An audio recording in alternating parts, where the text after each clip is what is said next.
Sorry, I forgot to hit record. To settle that suit, the library agreed to purchase 10 new accessible e-readers and to ensure that all its e-readers were accessible within the next 4 years.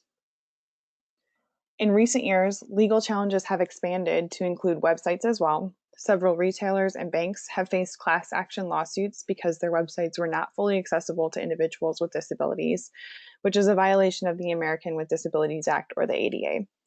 The ADA, which was signed in 1990 and significantly amended in 2010, is the main US law that seeks to grant equal treatment of Americans with disabilities in all aspects of their lives. So the National Federation for the Blind lawsuit also claimed violations of something called the Rehabilitation Act of 1973, which is another federal law. Section 504 of that law prevents any organization that receives federal funding from discriminating against people with disabilities. This provision was core to the National Federation for the Blind lawsuit, and as the Free Library of Philadelphia receives federal assistance. And in addition, Section 508 of that same law ensures that federal agencies provide the same level of access to online information to all people, regardless of ability. So I know that's a lot of information to take in, but it's something to note that library websites are being looked at and the resources they provide are being considered by organizations that advocate for individuals with disabilities. And it's important that we do our best, regardless of whether libraries are being sued, but just to make what we offer accessible to everyone.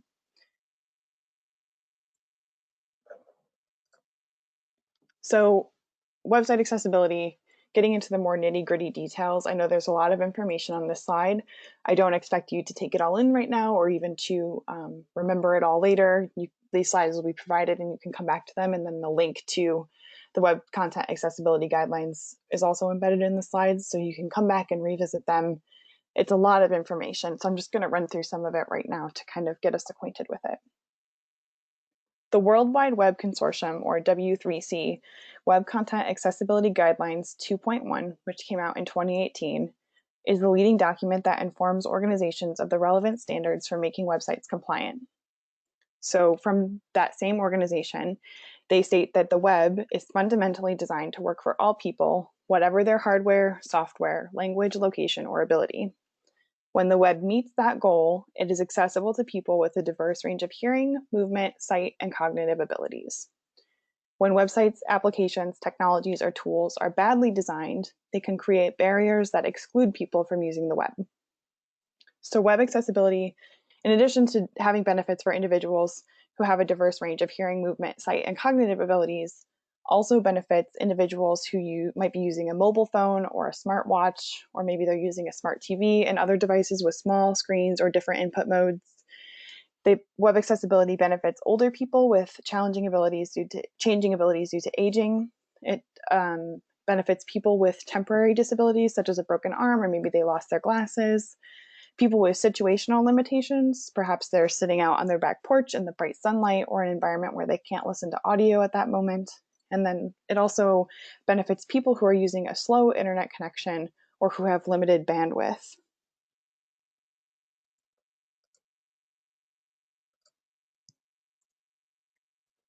So next, I'd like to cover a few examples of website accessibility that can be implemented on our library websites to make our sites more accessible. So one example is alt text, or alternative text for images. Images on your site should include equivalent alternative text, or alt text, in the markup or code. If alt text is not provided for images, the image information is inaccessible, for example, to people who cannot see and are using a screen reader that reads aloud the information on a page, including it would read the alternative text for that visual image. And it's also available to technologies that cannot see images, such as a search engine. So Google is actually able to look at alternative text that you input for an image, because Google can't see when it's looking at a website, but it can read the alternative text that you've provided. And the example on the screen is providing an alternative text tag for that website accessibility initiative logo. So the alternative text provided is Web Accessibility Initiative logo. And that is the text in quotes is what the screen reader would read to someone who is using that option. So just to go a little deeper into alternative text, because it's something that we can all do. It's very easy to provide alternative text, and it is the most basic thing we can be doing to make our library websites more accessible. So this is screenshot on the left-hand side of the screen is what it looks like to edit a media item in WordPress, which most of you, if not all of you on the call, are using to edit your library websites. So when you edit media, for example, this photo of a cat poking out of a pumpkin, the option at the top is the title field. So one thing you can do is give the image a title, preferably something that's sort of meaningful and related to what the image is, rather than Untitled Design 43, which doesn't mean anything. And then you'll see below the image, there's the alternative text field. So adding meaningful alternative text, something like a tabby cat sitting inside a pumpkin with the pumpkin top to carve away and the cat popping out of the top. It's a little bit wordy, but trying to indicate what the cat is doing and that he's not coming out of the mouth of a jack-o'-lantern. It's actually the top of the pumpkin. You want to provide some detail without providing too much.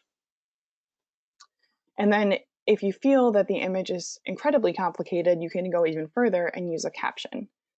And you'll see on the right-hand side a bit more detail about that. So you want to describe the image in context. You want to keep the description short, especially in alternative text. Preferably that would be about 140 characters or less. Don't use the word graphic or image in describing the image. If it's a running dog, rather than say image of a running dog, you just say a running dog. And then using an empty alternative text field for decorative images, like a spacer or an uninformative background, to tell screen readers to just completely ignore that if it's not going to contribute to someone's understanding of the page.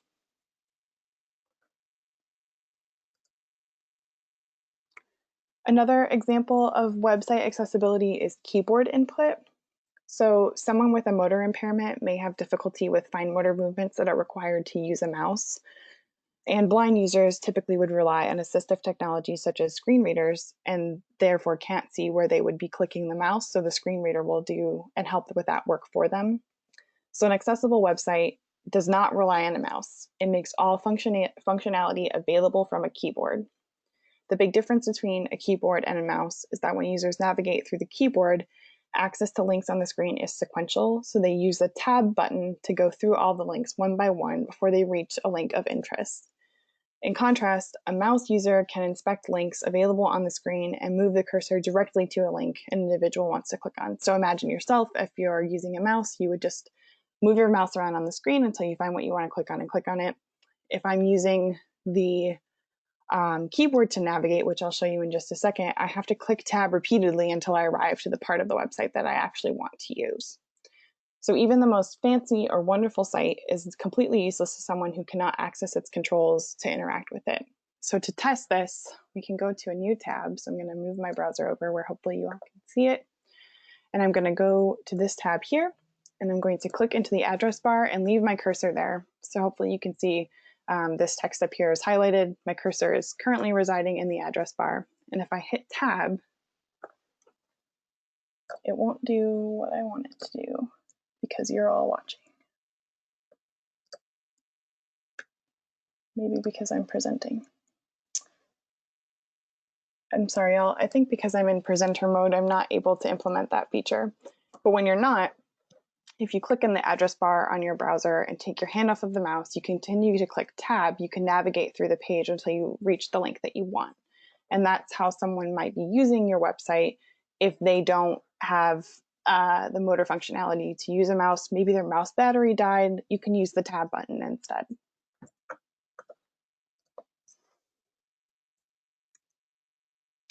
Another example of website accessibility is providing a transcript. So just as images aren't available to people who can't see, audio files are not available to people who can't hear. So providing a text transcript makes the audio information accessible to people who are deaf or hard of hearing, as well as to search engines and other technologies that cannot hear. So for a podcast, if you have podcasts on your library website, you might consider providing a transcript. And then for a video, you can use closed captioning or subtitles, just like you see in the image, or for someone who might turn those on when they're watching Netflix at home. I think we're all familiar with what closed captioning or subtitles looks like. And obviously that makes it more convenient to understand what's happening on the screen.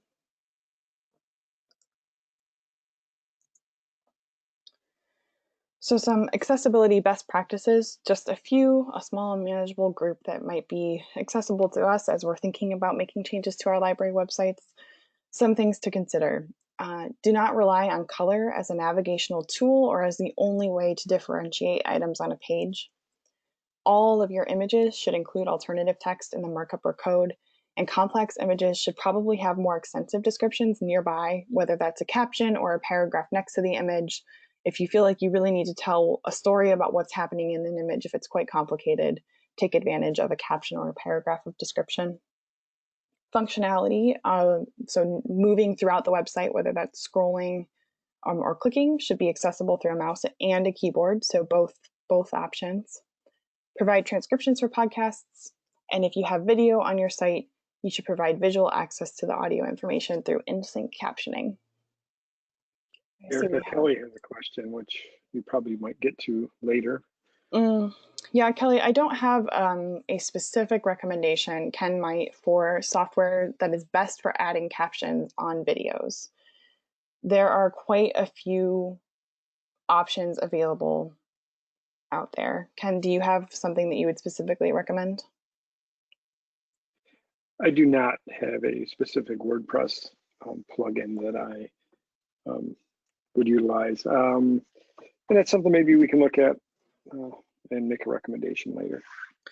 Yeah, Kelly, if I've seen a variety of, there are services where you can pay a small fee for someone to provide captioning for you. YouTube had a feature where they were kind of crowdsourcing closed captioning and also providing it on some videos. There are certainly options available, but it's not always free. And Ken and I can definitely take a look and see if there's any other recommendations to provide.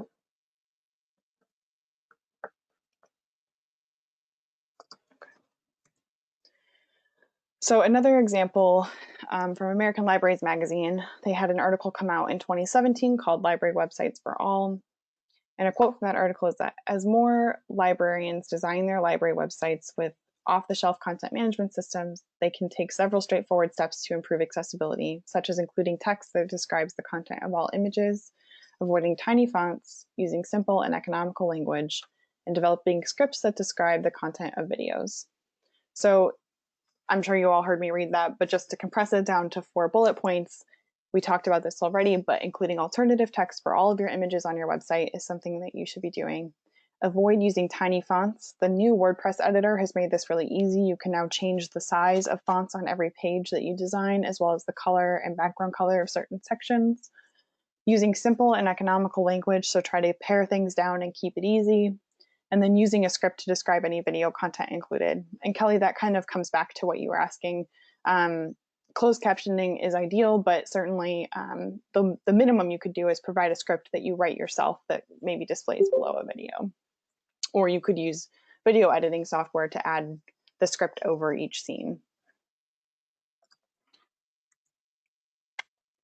So let's say you feel really excited about those 4 bullet points and you've done all of those things. All of your images have alternative text and your font size is not too small, and you've used simple language and you've got scripts to describe video content that's on your site and you're ready to do more. There's a test you can use called the Wave Evaluation Tool, and it's a browser extension for Google Chrome and Firefox, and the link is included on the slides that you'll all get after, so you can download it and try it if you'd like.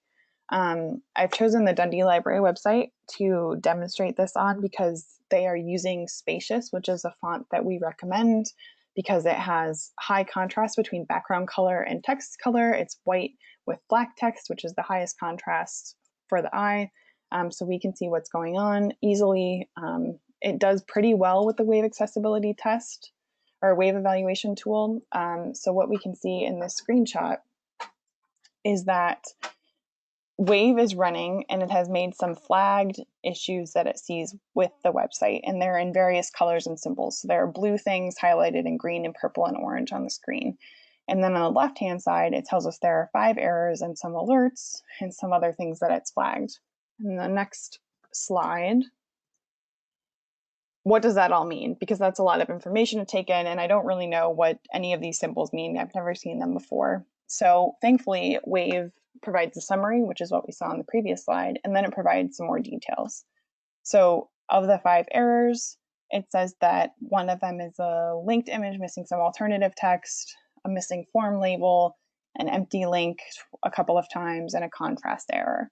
And then if I still don't know what it means, for example, the linked image missing alternative text, I can click on that particular issue, and it will pop up this box here called reference, and it will do even more to explain what that means. So we've already talked in depth about missing alternative text, so this should be somewhat familiar, but the Wave evaluation tool tells us that it's an image without alternative text, which is resulting in an empty link. And it matters because images are the only thing within a must-have descriptive alternative text, and then it tells us how to fix it, and then tells us a bit more about it in plain and simple language.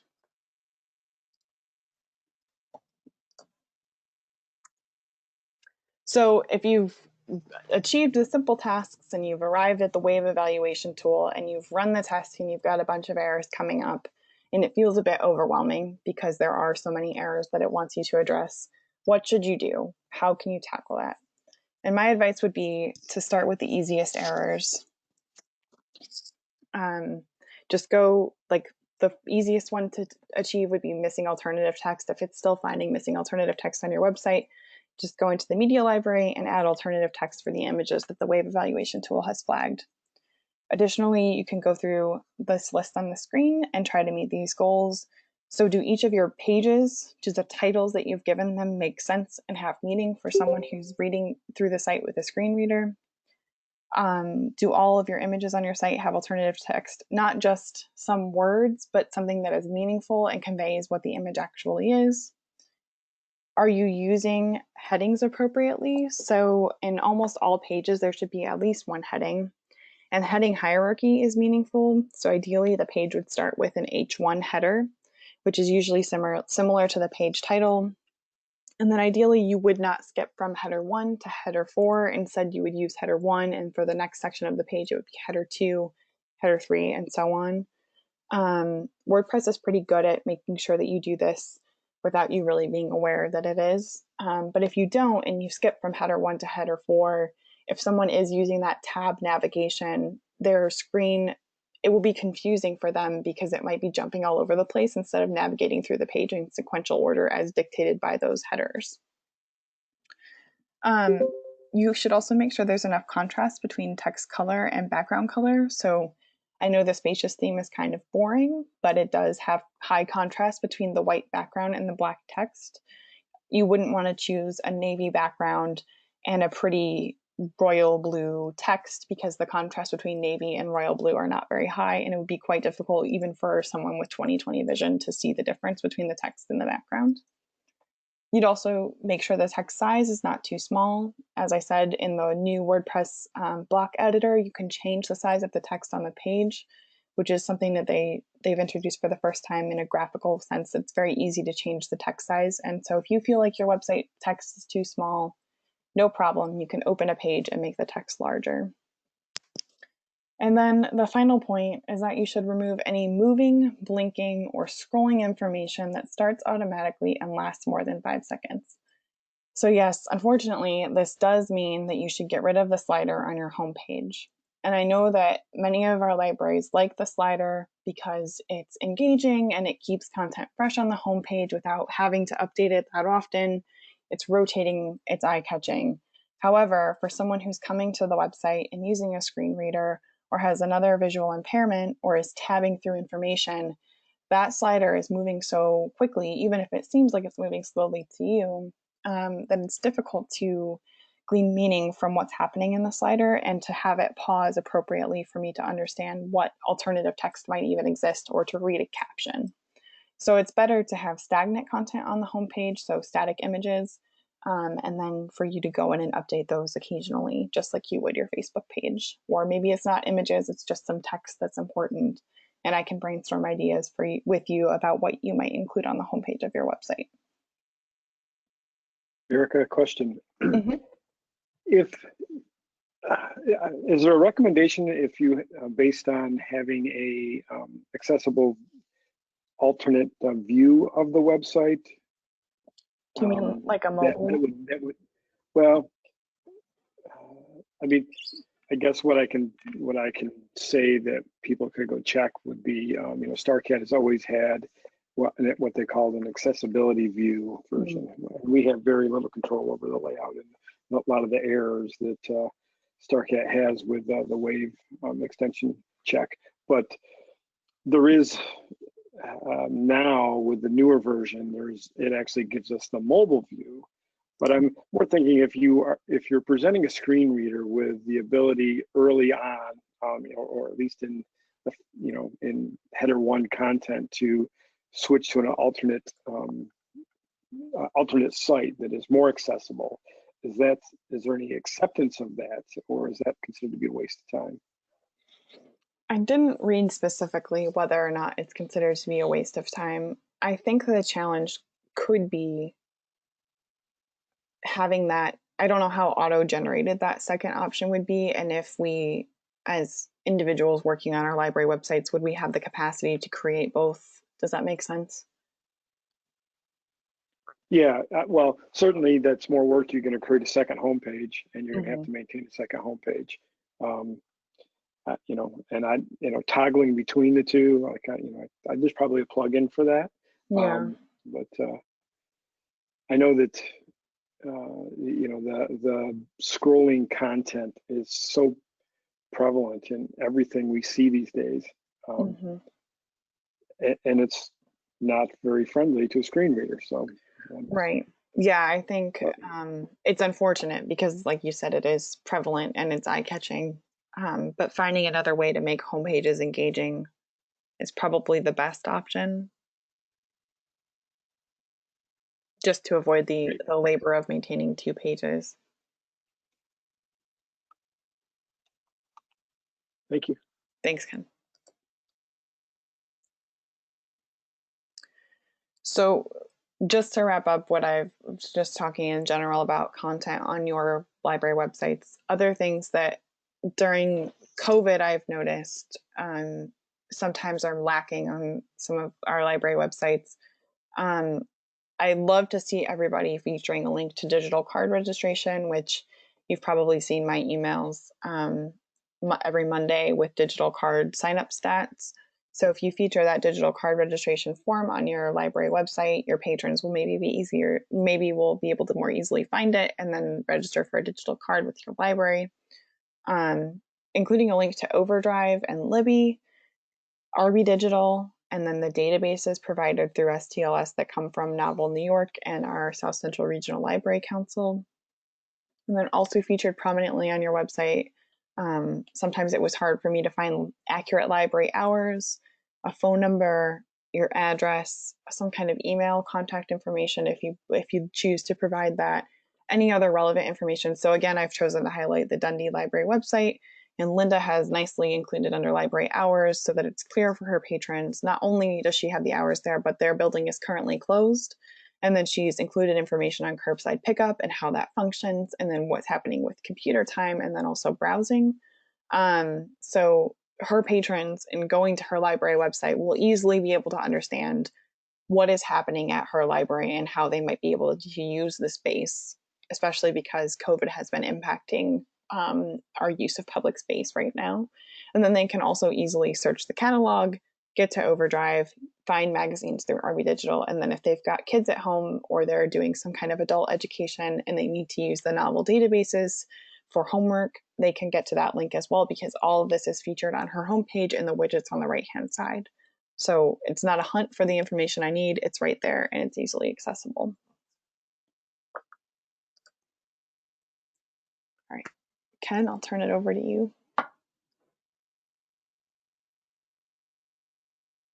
Oh, that was fast. So now for the boring part of the presentation. No workshop that I am part of gets by without some discussion on security.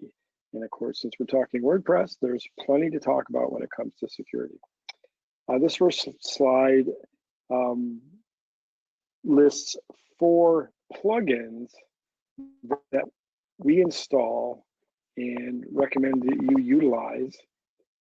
Well, I should say 4 categories of plugins to keep your website as secure and reliable as possible. So, and I wish we had a few more questions. So utilize the chat as much as you can. It won't make you turn on your mic if you don't want to. But I'm curious how many people have noticed that they've gotten an email message from what is what says it's the WordFence plugin on your website. Prior to, I'll say around the beginning of the year, prior to this work remotely thing that we're all experiencing, we went ahead and installed a firewall, malware scanning, and login monitoring plugin that would protect all our WordPress sites, starting at the account level. So if somebody tries to log in with your username and password, or a username and password, a number of times incorrectly, it locks that user account. Also scans your website for malware that may be uploaded, maybe something that you uploaded, not knowing that it had malicious content.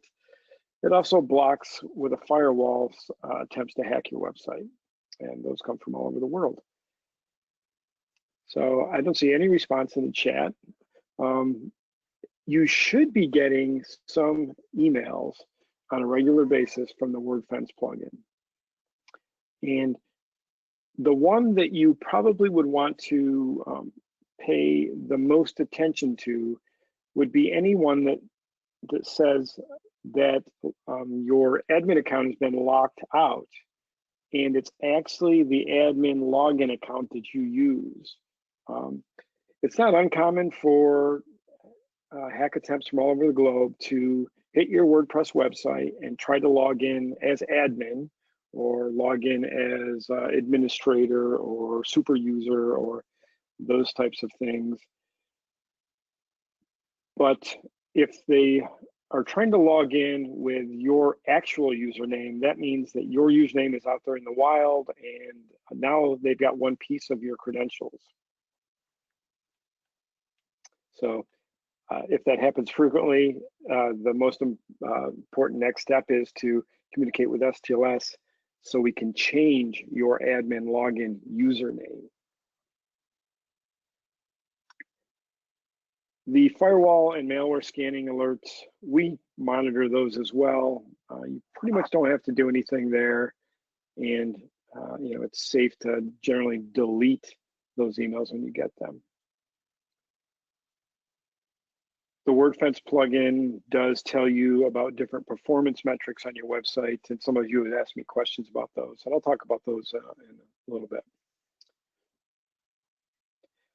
What I'll say, if all of you on this workshop call actually have your account as the admin account that you log in, then the next time you log in, you should check to make sure your email address is set. So anyways, feel free to ask me any questions about that, and probably something that we should update for ourselves, and making sure we have an active list of everybody that has a WordPress admin user account. So, Ken, can I ask a question? So for those that are not sure if it's coming to their personal email or a generic account, WordFence sends it to individuals who are listed as admin under the users in the dashboard section, right? That's correct. Okay. Yes. So you could go there and see what email is listed with your account. That's correct. Cool. Thank you. Okay. The second most important plugin in our mind is the auto update plugin. I think it's probably called WP Auto Updater or something like that. And at the same time we installed the WordFence plugin, we installed the auto update plugin. That allowed us to stop bugging many of your libraries, to update your WordPress core files or your themes or your plugins. Those issues are the #1 vulnerability for WordPress. Now it doesn't mean that you never have to do anything. If you install new plugins, they're not going to get auto updated. We don't automatically update the current theme. So if the theme that you're using gets an update, and you see this in the dashboard, it tells you that core software themes and plugins, it tells you when they're out of date. or there's a new version available. So for your active theme, you're going to want to take steps to manually update that on some sort of regular basis, once a month, every other time that you go in and edit content. Depends on how active you are with your site, but you don't want to leave it as is for a long period of time. So as I say here, we usually set those to update the core software. It's really not worth us leaving your WordPress version at something that's out of date. And currently, I believe everybody's on either 5.4 or 5.5. The auto update plugin, which is not enabled on the new version of WordPress yet, is there. So someday that will not be a plugin anymore, and WordPress will automatically update based on settings in the core software. No questions? We'll move on to the next, a backup plugin. So all the WordPress sites should have Updraft Plus installed. And whenever you're going to make a major change to your WordPress website, you should be making a backup of it. Updraft Plus is there, and you just say backup now. It'll take a backup of your SQL database and your content. That way, when you install a plugin or theme that might completely break your site, you've got a way to quickly get back to that, or we have a way to get back to where you were if you call us to help us recover your website. If you were to get malware or get hacked, that's another reason to have that. Now, I do say that this slide says daily backups. You actually have to do manual backups unless you pay for the premium version. So manual backups are fine. You can back them up on the server itself, or you can specify a dozen different cloud repositories like Google Drive to put backups of your website. Yes, STLS does have backups of the server and your site content, but it's a lot better to recover your website from a WordPress plugin than having to do some kind of server recovery. So, and then I've listed a few performance plugins. It's not uncommon in WordPress to have a site become slow because the database has become bloated with unneeded information. In context, imagine that if our ILS database had every book, patron, checkout hold that there has been since we've had an ILS. We'd have probably 100 times as much content, and it would be a lot slower. Your WordPress website is the same way. You install a plugin, it adds a bunch of tables and rows to your database, then you delete it, decide you don't need it. It doesn't remove that content from the database. Another classic is runaway comments that either are moderated or not moderated. You can grow WordPress database by certainly by gigabytes. We've seen WordPress websites with as few as 5 pages have databases that are over a gigabyte in size because they became bloated with some plugin that blew up or hacked or something like that. So anyways, WP Optimize is installed, and it's a one-click thing. You open it up and you say, clean, and it'll go through and it'll clean up the database and make your website faster. Smush is a plugin that we install for image compression. We all love to take pictures, even with our, 12 megapixel phone, and we want to put those on the website, and generally don't think too much about the fact that that image is in its native resolution about the size of your living room wall, and you're going to upload it where it's going to be displayed in probably like a little 4x6 inch box. Smush will automatically compress that image to make it the size that's appropriate for viewing on a computer. And that's usually that's set to automatically compress images that are uploaded, but the free version only does a certain number at a time. So Sometimes you need to go in there, and if you've uploaded a bunch of photos, you open up Smush and you tell it to go ahead and compress the rest of your images. And then lastly, here I've listed WP cache. Every website should have a website cache, and that's something that we install. I'm not going to tell you need to do anything with it, but what you could see, because it's cached, you could change some content and maybe not see it immediately when you log out. Cache can be refreshed every 5-10 minutes, and you made a bunch of changes and then you are looking at it from an external resource. If you do not see the new content, it just hasn't made it to the website cache yet. So any questions on any of that fun stuff?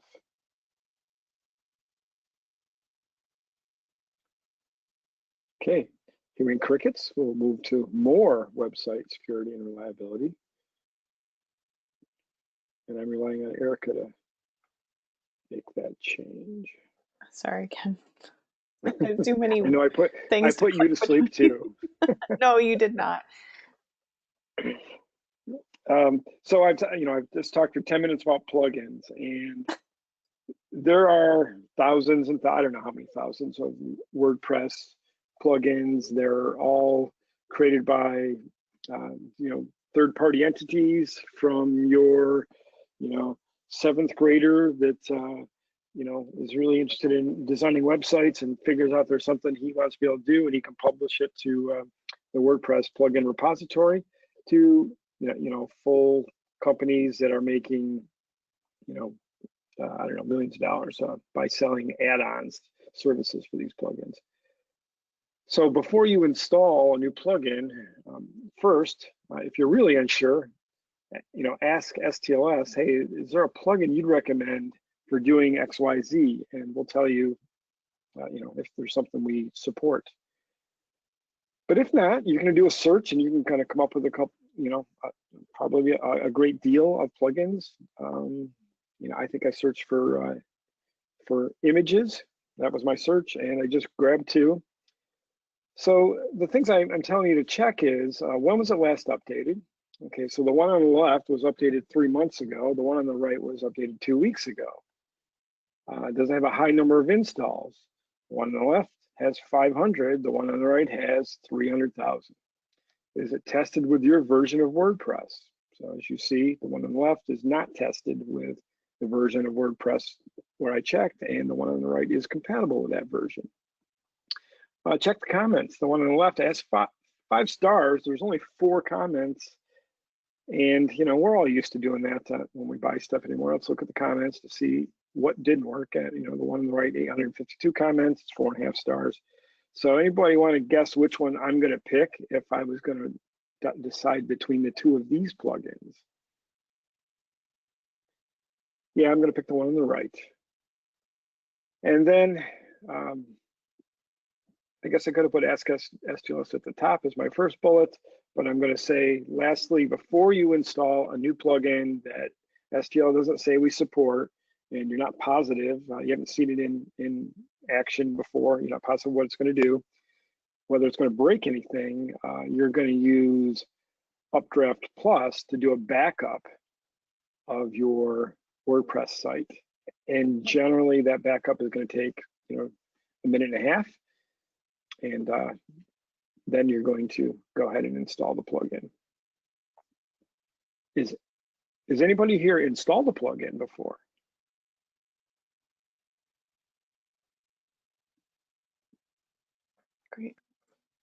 Great. Installing plugins is kind of, install now, and then there's a secondary step. You have to activate the plugin. Usually the installation is fine. It's when you activate it is when the opportunity to break WordPress is there. And certainly some of you have called STLS to say, I can't access my website. I get a 500 error or something like that. And our response is going to be, is there a plugin you just installed? That will save us some time in the troubleshooting department. If you can tell us, yes, I just installed picture gallery front-end image uploads. And then we know that we can go remove that plugin quickly and give you your site back. If you don't know and you just happen to discover and you don't even know when it went down, then what we do is look to see which plugin is the newest or has the most recent file activity date, and we'll temporarily rename the directory that plugin's in just to kind of trial by error to see. And if we don't get anywhere there, we remove all the plugins for a moment to make sure the website comes back. But anyways, if you break the website and you haven't backed it up, you still can call STLS and we'll figure out how to get it back up. And I think that's all on plugins. Next, we'll talk website encryption. This is even more fun. But there is some important takeaways in this slide. So these days, we all should be more skeptical whenever we go to a website that doesn't have a padlock somewhere in the address bar and starts with HTTP instead of HTTPS. So an SSL certificate makes your website secure, and it changes it from an HTTP website to an HTTPS website. Once that connection is made from whatever web browser you're using to this server, all of the traffic over the internet is encrypted. So that's why if you go to one that's HTTP, the browser is going to warn you that you maybe shouldn't trust this website. Now, what does that mean? Does that mean your computer's going to get hacked because you're at a website that says that it's HTTP and the browser's just giving you a warning, and do you want to proceed or not? That does not necessarily mean you're going to get hacked. What that means is my easy example, before the beginning of 2020, still it's not my fault for COVID-19, but before 2020 started, we made StarCat encrypted by getting an SSL certificate, encrypting the 3 servers that it communicates with, and then made that available as HTTPS. So now, when you type where the crawdads sing into the search box in StarCat, those words you've typed as they're being sent from your browser to the server at STLS, they go across the internet encrypted. Before, they just would have been unencrypted. So that type of content, not a big deal if somebody sees that your browser typed where the crawdads sing. But that's what that means. It doesn't, if you're going to go read the news, well, it should be HTTPS if it's going to be a trustworthy news source. But excuse me, as long as you're not typing something into a window in the browser, you're not at risk of getting malware just because the website is HTTPS. And the flip side of that is also true. Just because a website is HTTPS doesn't mean you can trust it just because it's HTTPS. You can get malware over an encrypted connection between your browser and a web server just as easy as it being non-encrypted. Erica, were you going to add something else? A question? No, I just laughed at the news comment. Sorry. Okay, yeah. Okay, so how do SSL certificates work and getting your website encrypted? So STLS registers, we have currently a 30 name. That's it's what it's called, the type of certificate we have, a 30 name certificate on the WordPress server. And we haven't passed the cost of that on to anybody at this point. And we've offered one URL to be encrypted, with no charge. But my example below also says that, so as Erica, I didn't even look at your slides to know that you used the Dundee Library website, but if you were to type www.dundeelibrary.org in your browser, that's not the same as dundeelive.org.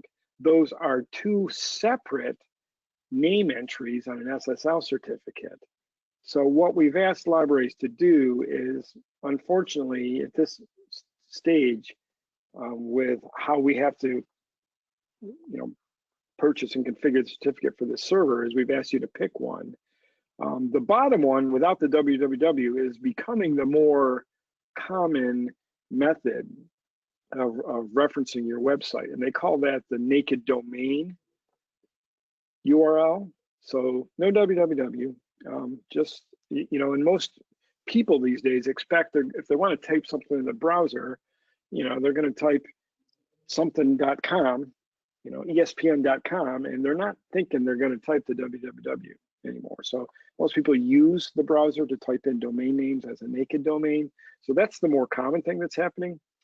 Whichever one is picked and whichever one your WordPress setup was configured for is the one that we registered for a domain name. Now, you might be thinking, well, Ken, you say that, but I know our website's still not encrypted.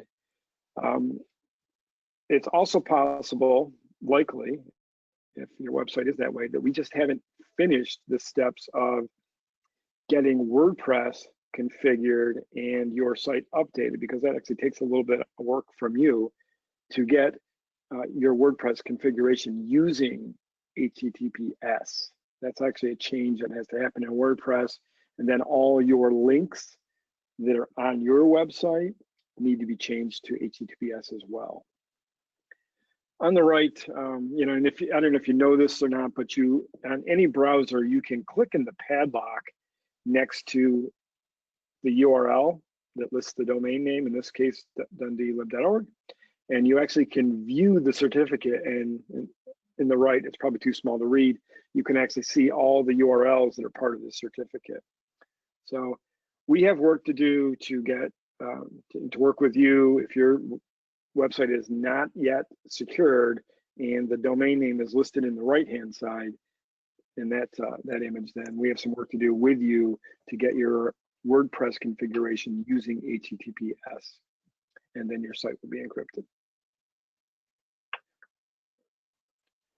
Thanks, Ken. Told you, fun stuff. Any questions? And if you were to say, how soon can we do that? We're pretty close on wrapping up some other important projects. I actually added probably 15 domain names to this certificate, I don't know, about a month ago.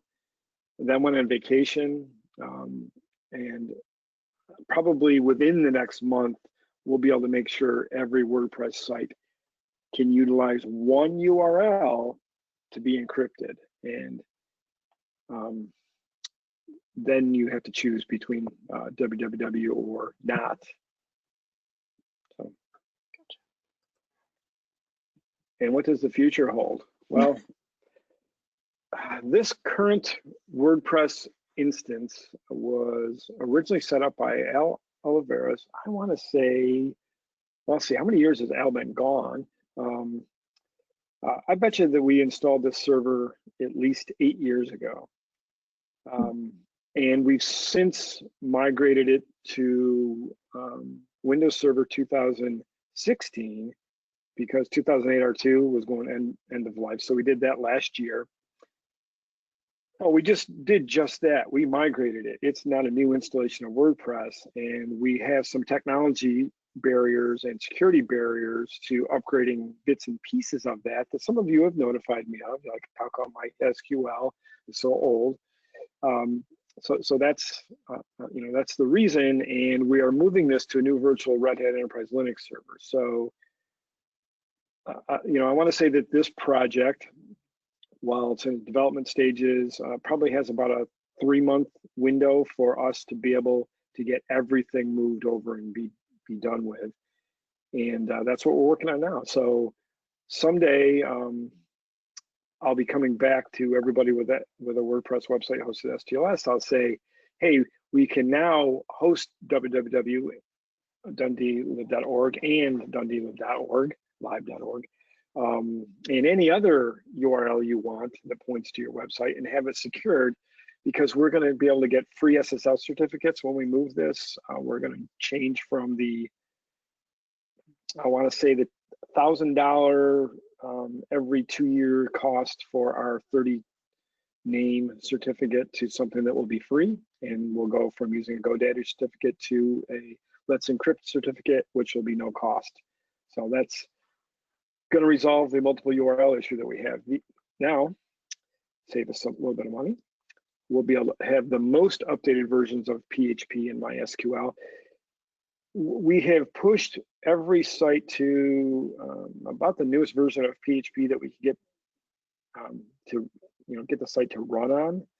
So you do get some warnings in WordFence if you look at those emails to say, hey, you could use a newer version of PHP. We could, but our technology barrier is the server that's on. We'll have better performance because of the platform and the underlying software updates, and we will do the actual migrations during off hours. So we'll let you know when it's going to happen, and then one day your website will be hosted on one server, and then the next day it's going to be hosted on another server, and you're not going to know the difference. So, and I better knock on wood that we don't have any hiccups along the way, but we've probably done, I don't know, 30 or more, probably double that counting last summer. In the last 2 years, we've probably done 50 to 60 migrations of servers and platforms, including, Symphony that, we're invisible to everybody. You didn't even know. So that's our hope, and that's where we're going. Great. Thanks, Ken. You're very welcome, and happy to answer any questions. Yeah, I think we can open it up to any WordPress questions you all have in general while you have Ken and I on the line. If there's any hangups you've been experiencing, questions about things we covered today.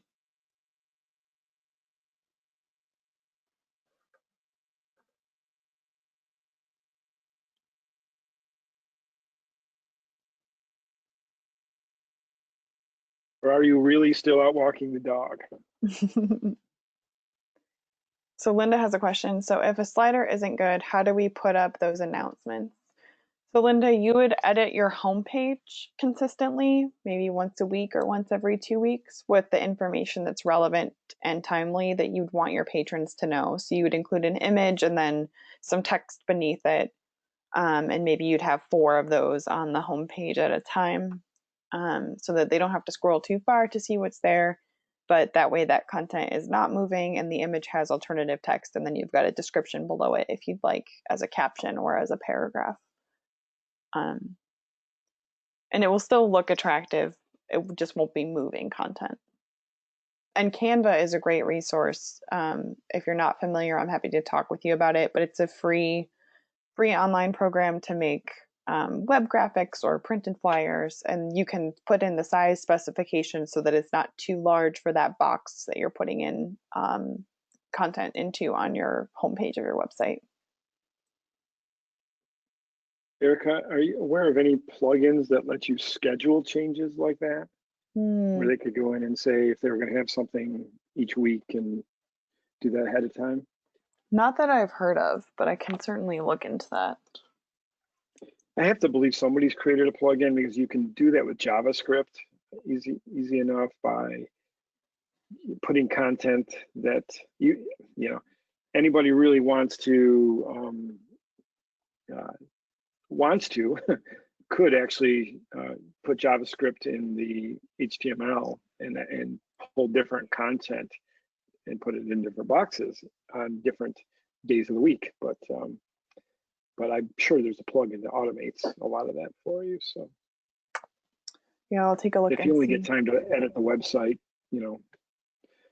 every couple of weeks, but you've got a bunch of different stuff that you want to rotate. Right, that's the challenge, Linda, is that you'd have to be committing to updating your website pretty regularly without that. Ken asks, so we should fix all WordFence errors or notifications after backing up?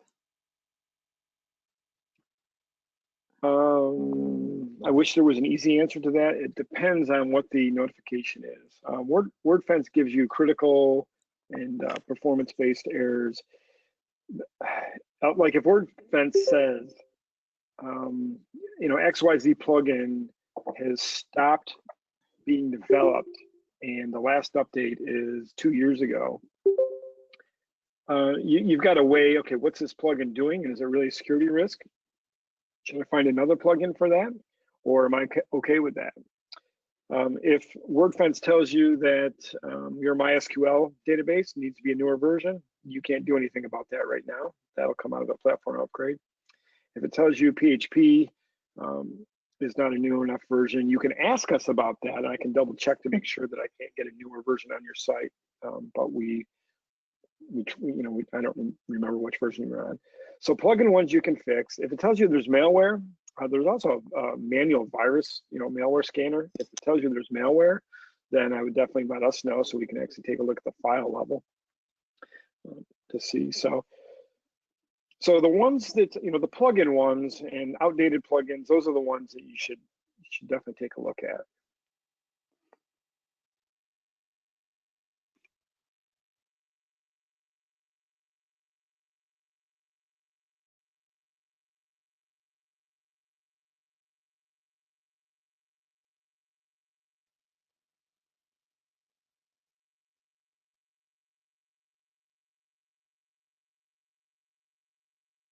Any other questions?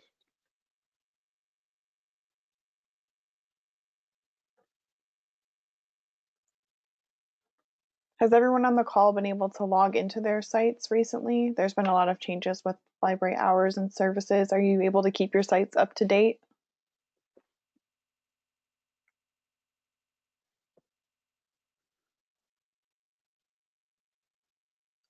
Great. That's great. Kelly says she updates throughout the week. That's great. Linda says yes. And of course we know because we saw Linda's website today. It looks good. Tracy said yes too. Good. Rayanne says I've been slacking, which is totally understandable. Rayanne, maybe today will be the push you need to get back to it. And if you have any questions, I know you know how to find me. Yes, I've been updating it regularly. Thank you. That's great. Thank you. I'm glad to hear that. Carrie, I know you said you were having trouble logging in. Feel free to reach out anytime and I can help with that.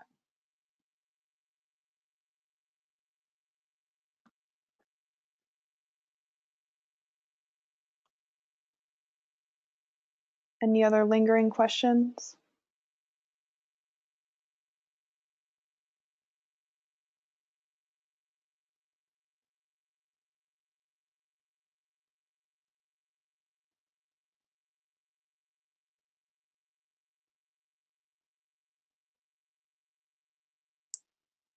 All right. Erica, I'm going to add one thing. Sure. Because it's possible that, yeah. So if you haven't logged into your website in a long time, it could be, and you find that you can't now, it could be that you're not going to the right URL. Oh yeah, so it used I can to be, do that on the screen. So let's try I'm just typing in Belmont, right? So it used to be, that's what you typed? WP yes, it admin used to be that, WP. but now it's... So now it's just login. So if we were doing the Belmont Free Library, we would put belmontfreelibrary.org/login. Yeah, and then it will actually load a different. So in the chat, Carrie said she still gets the emails, but it says that it's not her email login. So Carrie, I can go in and after I am not showing my screen anymore, I can edit the email. I can check to see what email address it has listed for you and then reset it to your STLS email address. No problem.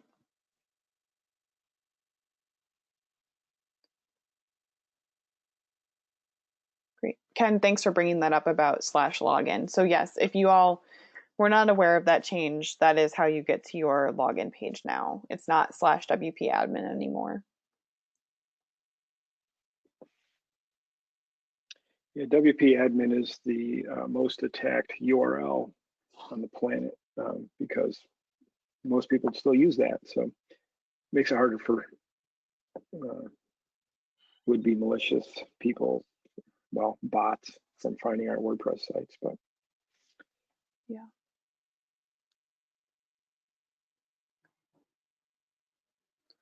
Anything else?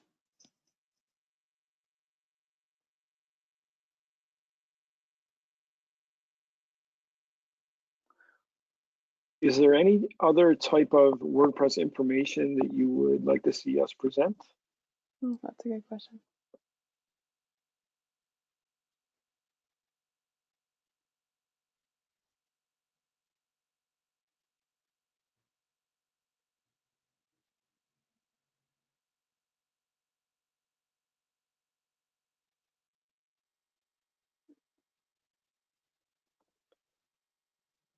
All right. For me, I think starting from the beginning and building a fake site would help. I could see that, Ryan. Like having a no risk space, right? Is that what your thought is? That you could have a place to practice, but it wouldn't be your real library site? So the changes that you make wouldn't matter. Yeah, something we would call a sandbox, and that's been one of the stumbling blocks on the existing server, is adding new sites to the MySQL database backend. So we are trying to push that out. You know, once we get the new server online, you know, everybody can have a sandbox. That's, you know, we won't be handcuffed by the way it was originally set up. That's cool. Yeah, so Rand, maybe that's something you can look forward to when we get those updates finished. And I know there are lots of videos on YouTube from varying levels of like capability on how to create WordPress sites, so you could certainly find content on that.